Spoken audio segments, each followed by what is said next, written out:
ಸ್ನೇಹಿತರೆ ನಮಸ್ಕಾರ. S R classes YouTube ಚಾನಲ್‌ಗೆ ಸ್ವಾಗತ. ಸ್ನೇಹಿತರೆ ಟಿ ಕೊನೆಯ ವಾರದ ತಯಾರಿಗೋಸ್ಕರ ಸಾಕಷ್ಟು ಜನ ಸರ್ ಎಷ್ಟು ಓದಿದ್ರು ಕೂಡ ಭಯ ಆಗ್ತಿದೆ ಸರ್ ಎಕ್ಸಾಮ್ ಬಗ್ಗೆ, ಕಾನ್ಫಿಡೆನ್ಸ್ ಬರ್ತಾ ಇಲ್ಲ ಅಂತೇಳಿ ನಿನ್ನೆ ಒಂದು ವಿಡಿಯೋಕ್ಕೆ ಕಾಮೆಂಟ್ ಮಾಡಿದ್ರಿ. ಸೊ ಹಾಗಾಗಿ ಜಸ್ಟ್ ಪ್ರಾಕ್ಟೀಸ್‌ಗೋಸ್ಕರ ಕೆಲವೊಂದು ಕ್ವೆಷನ್ಸ್‌ನ ಕೊಡೋಣ ಅಂತೇಳಿ ಡಿಸೈಡ್ ಮಾಡ್ಕೊಂಡು ಈಗಾಗಲೇ ನಮ್ಮ ಪಿ-ಎಸ್-ಟಿ ಮತ್ತು ಜಿ-ಪಿ-ಎಸ್-ಟಿ-ಯರ್ಗೆ ಟೆಸ್ಟ್ ಸೀರೀಸನ್ನ ನಡೆಸ್ತಾ ಇದ್ವಿ. ಆ ಒಂದು ಟೆಸ್ಟ್ ಸೀರೀಸಲ್ಲಿ ಕೇಳಾದಂಥ ಪ್ರಶ್ನೆಗಳನ್ನ ಇಲ್ಲಿ ನಾನು ನಿಮಗೆ ಪ್ರಾಕ್ಟೀಸ್‌ಗೋಸ್ಕರ ಕೊಡ್ತಾ ಇದ್ದೀನಿ. ಯಾರಿಗೆಲ್ಲ ಅವಶ್ಯಕತೆ ಇದೆ ಅವರು ಈ ಒಂದು ಟೆಸ್ಟ್‌ನ ಅಟೆಂಡ್ ಮಾಡ್ಬೋದು. ಇನ್ನು ಇಲ್ಲಿ ಜಸ್ಟ್ ಕ್ವೆಷನ್ಸ್ ಕೊಡ್ತಾ ಹೋಗ್ತೀನಿ. ನೀವು ಒಂದ್ ಕಡೆ ಕೀ ಆನ್ಸರ್ಸ್‌ನ ನೋಟ್ ಮಾಡ್ಕೊಳ್ತಾ ಹೋಗಿ. ಅದಾದ ನಂತರ ನಾವು 1 ಅವರ್ ಆದ್ಮೇಲೆ ನಾನು ಕೀ ಆನ್ಸರ್ಸ್‌ನ ಕಾಮೆಂಟ್ ಸೆಕ್ಷನಲ್ಲಿ ಕೊಡ್ತೀನಿ. ಸೊ ಅಲ್ಲಿ ನೀವು ಎಷ್ಟು ಸರಿಯಾಗಿದೆ ಅಂತೇಳಿ ಪರೀಕ್ಷೆ ಮಾಡ್ಕೊಳ್ಬೋದು. ಈಗ ಈ ಒಂದು ಇಂಪಾರ್ಟೆಂಟ್ ಪ್ರಾಕ್ಟೀಸ್ ಕ್ವೆಷನ್ಸ್ ಬಂದ್ಬಿಟ್ಟು ಕನ್ನಡ ವಿಷಯಕ್ಕೆ ಸಂಬಂಧಪಟ್ಟಂಗೆ 25 ಪ್ರಶ್ನೆಗಳಿದ್ದಾವೆ. ಅದು ಸಂಪೂರ್ಣವಾಗಿ 5ರಿಂದ 10ನೇ ತರಗತಿಯ ಕನ್ನಡ ಭಾಷಾಭ್ಯಾಸ ಆಧಾರಿತ ಪ್ರಶ್ನೆಗಳ ಇದಾವೆ. ಸೊ ಇದು ಟಿ ಎಕ್ಸಾಮ್‌ಗೆ ಬಹಳಷ್ಟು ಹೆಲ್ಪ್‌ಫುಲ್ ಆಗುತ್ತಂತೇಳಿ ಈಗ ಕ್ವೆಷನ್ಸ್‌ನ ನೋಡ್ತಾ ಹೋಗೋಣ. ಮೊದಲನೇದಾಗಿ ಹುಲ್ಲುಗಾವಲು ಎಂಬುದು ಯಾವ ಸಂಧಿ ಅಂತೇಳಿ ಪ್ರಶ್ನೆ. ನೀವು ಕೂಡ ಒಂದ್ಸಲ ಪ್ರಶ್ನೆ ನೋಡ್ಕೊಳ್ಳಿ. ಪ್ರಶ್ನೆ ನೋಡಿ ಕೂಲಾಗಿ ಆನ್ಸರ್ ಮಾಡಿ. ಆಪ್ಷನ್ ಎ ಸವರ್ಣ ದೀರ್ಘ ಸಂಧಿ, ಆಪ್ಷನ್ ಬಿ ಆದೇಶ ಸಂಧಿ, ಆಪ್ಷನ್ ಸಿ ಲೋಪ ಸಂಧಿ, ಆಪ್ಷನ್ ಡಿ ಆಗಮ ಸಂಧಿ. ನೆಕ್ಸ್ಟ್ ಬಂದ್ಬಿಟ್ಟು 2ನೇ ಪ್ರಶ್ನೆ, ಅಂಚು ಪದದ ಸಮಾನಾರ್ಥಕ ಪದ ಯಾವುದು? ಆಪ್ಷನ್ ಎ ತೀರ, ಆಪ್ಷನ್ ಬಿ ಅಲ್ಪ, ಆಪ್ಷನ್ ಸಿ ಕೊಂಚ, ಆಪ್ಷನ್ ಡಿ ಸಾಲ. ನೀವು ಪ್ರಶ್ನೆನ ಓದ್ಕೊಳ್ಳಿ, ಓದ್ಕೊಂಡು ನೀವು ಆನ್ಸರ್ ಮಾಡಿ. ನೆಕ್ಸ್ಟ್ ಬಂದ್ಬಿಟ್ಟು 3ನೇ ಪ್ರಶ್ನೆ, ಒಳ್ಳೆಯ ಎಂಬುದು ಆಪ್ಷನ್ ಎ ಸರ್ವನಾಮ, ಆಪ್ಷನ್ ಬಿ ಗುಣವಾಚಕ, ಆಪ್ಷನ್ ಸಿ ದಿಗ್ವಾಚಕ, ಆಪ್ಷನ್ ಡಿ ಸಂಖ್ಯಾವಾಚಕ. ನೆಕ್ಸ್ಟ್ 4ನೇ ಪ್ರಶ್ನೆ, ಸಣ್ಣ ಕಥೆಗಳ ಜನಕ ಎಂದು ಖ್ಯಾತಿ ಪಡೆದವರು ಯಾರು? ಸಣ್ಣ ಕಥೆಗಳ ಜನಕ ಎಂದು ಖ್ಯಾತಿ ಪಡೆದವರು ಯಾರು? Option A Masti Venkatesha Iyengar, option B M Govinda Pai, option C K S. Narasimhaswamy, option D Purandara ದಾಸರು. ಸಣ್ಣ ಕಥೆಗಳ ಜನಕ ಎಂದು ಖ್ಯಾತಿ ಪಡೆದವರು ಯಾರು? ನೆಕ್ಸ್ಟ್ 5ನೇ ಪ್ರಶ್ನೆ, ವಸ್ತುಗಳ ಸ್ಥಿತಿ ಅಥವಾ ರೀತಿಗಳನ್ನ ತಿಳಿಸುವ ಶಬ್ದಗಳನ್ನ ವಸ್ತುಗಳ ಸ್ಥಿತಿ ಅಥವಾ ರೀತಿಗಳನ್ನ ತಿಳಿಸುವ ಶಬ್ದಗಳನ್ನ ಏನಂತ ಕರೀತಾರೆ? ಆಪ್ಷನ್ ಎ ಪರಿಮಾಣವಾಚಕ, ಆಪ್ಷನ್ ಬಿ ಪ್ರಕಾರವಾಚಕ, ಆಪ್ಷನ್ ಸಿ ಭಾವನಾಮ, ಆಪ್ಷನ್ ಡಿ ಗುಣವಾಚಕ.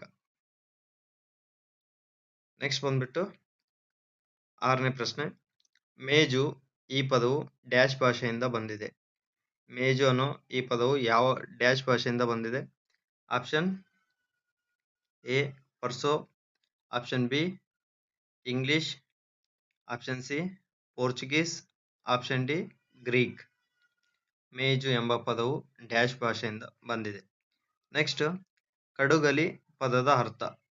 ಕಡುಗಲಿ ಪದದ ಅರ್ಥ ಆಪ್ಷನ್ ಎ ಶರೀರ, ಆಪ್ಷನ್ ಬಿ ಹುಲಿ, ಆಪ್ಷನ್ ಸಿ ಮಹಾಶೂರ, ಆಪ್ಷನ್ ಡಿ ಭೂದೇವಿ.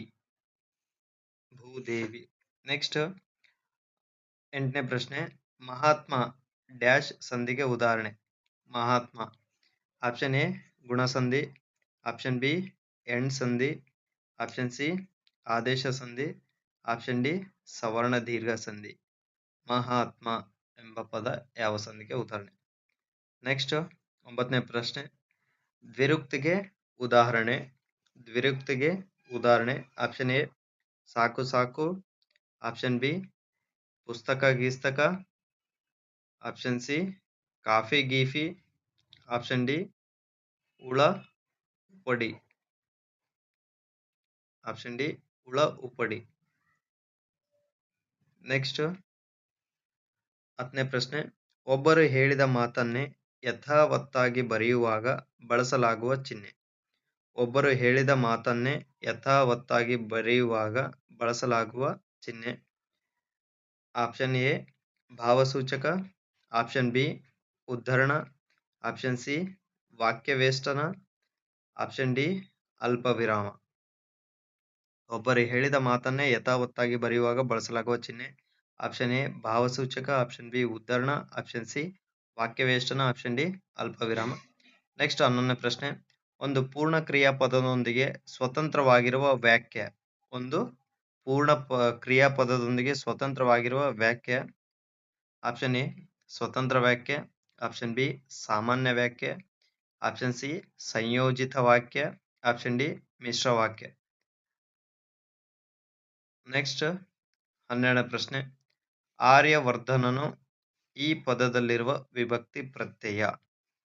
ಆರ್ಯವರ್ಧನನು ಈ ಪದದಲ್ಲಿರುವ ವಿಭಕ್ತಿ ಪ್ರತ್ಯಯ.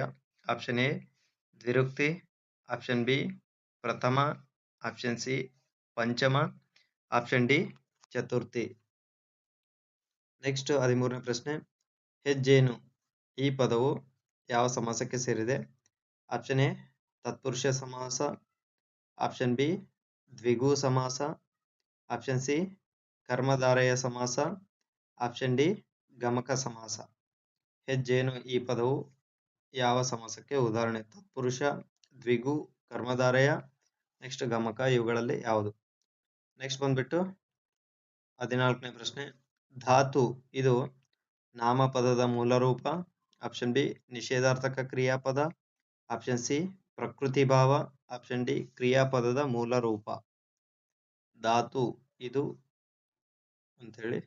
ನೆಕ್ಸ್ಟ್ ಮಾತು ಬಲ್ಲವನಿಗೆ ಜಗಳವಿಲ್ಲ, ಊಟ ಬಲ್ಲವನಿಗೆ ರೋಗವಿಲ್ಲ. ಇದು ಆಪ್ಷನ್ ಎ ಉಪಮಾಲಂಕಾರ, ಆಪ್ಷನ್ ಬಿ ರೂಪಕಾಲಂಕಾರ, ಆಪ್ಷನ್ ಸಿ ದೃಷ್ಟಾಂತ ಅಲಂಕಾರ, ಆಪ್ಷನ್ ಡಿ ಉತ್ಪ್ರೇಕ್ಷ ಅಲಂಕಾರ. ಮಾತು ಬಲ್ಲವನಿಗೆ ಜಗಳವಿಲ್ಲ, ಊಟ ಬಲ್ಲವನಿಗೆ ರೋಗವಿಲ್ಲ. ಇದು ಯಾವ ಅಲಂಕಾರಕ್ಕೆ ಉದಾಹರಣೆ? ನೆಕ್ಸ್ಟ್ ತಪಸ್ವಿ ಪದದ ತದ್ಭವ ರೂಪ. ತಪಸ್ವಿ ಪದದ ತದ್ಭವ ರೂಪ. ಆಪ್ಷನ್ ಎ ಸೀರೆ, ಆಪ್ಷನ್ ಬಿ ತವಸಿ, ಆಪ್ಷನ್ ಸಿ ತಪಸ್ಸು, ಆಪ್ಷನ್ ಡಿ ಧ್ಯಾನ. ತಪಸ್ವಿ ಪದದ ತದ್ಭವ ರೂಪ.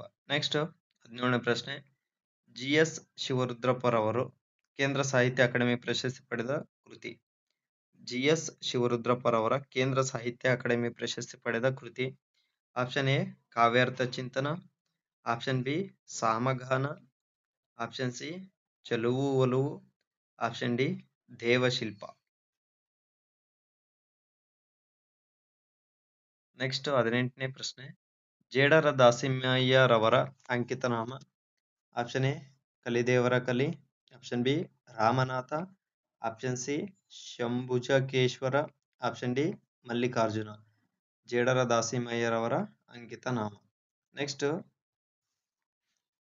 ಅ, ಇ, ಉ, ಎ, ಓ ಇವುಗಳು ವೃಷ ಸ್ವರಗಳು, ಅರ್ಧ ಸ್ವರಗಳು, ಸಿ ದೀರ್ಘ ಸ್ವರಗಳು, ಡಿ ಸಂಧ್ಯಾಕ್ಷರಗಳು.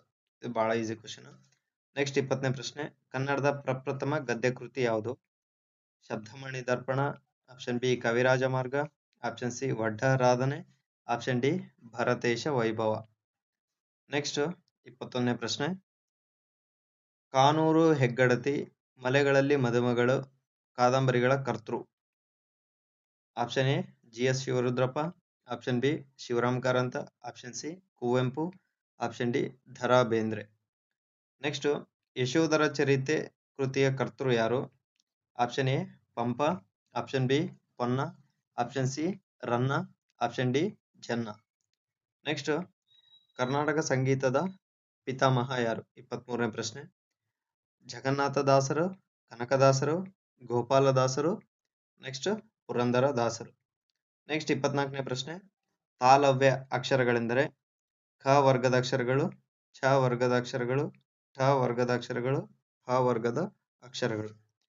ಇದನ್ನ ನೋಡಿ. ನೆಕ್ಸ್ಟ್ 25ನೇ ಪ್ರಶ್ನೆ.